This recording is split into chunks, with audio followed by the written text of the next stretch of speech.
यहाँ भी तकरीबन कोई लाखों के हिसाब से है। माल्टा बहुत ज़्यादा है, लेकिन अभी तादाद सही नहीं है, लेकिन माल्टा बहुत ज़्यादा है। 20-25 हज़ार लोग इसमें मजदूरी करते हैं, काम करते हैं।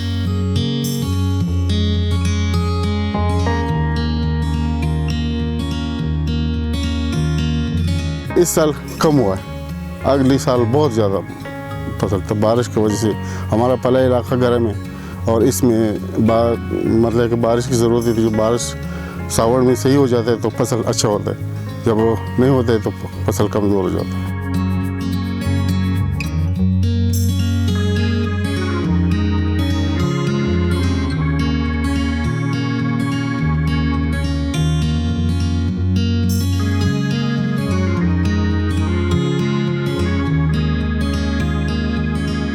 तकरीबन नवंबर के दिन मामूली रंग दगा की इस्तखबारा के मुताबिक शुरू तकरीबन मार्च पूरी चलेगी अप्रैल फरवरी पूरी शू की बिया मुझ घरों की मियाश नहीं घरे की प्रति पाई की नूरन मजना की जनवरी फरवरी की चने हुआ कहना देश बेड़े मजना की। ये पाकिस्तान में होता है और ज़्यादातर ये हमारी मलकड़ में ज़्यादा चलते हैं, बाहर कहीं नहीं जाता है। ये अगर बाहर जाए तो बहुत टाइम मतलब है कि ये ख़राब भी नहीं होते और बहुत कीनों के हिसाब से ये बहुत वफ़ादार चीज़ है और ज़िम्मेदार भी है, हर चीज़ इसमें सही है।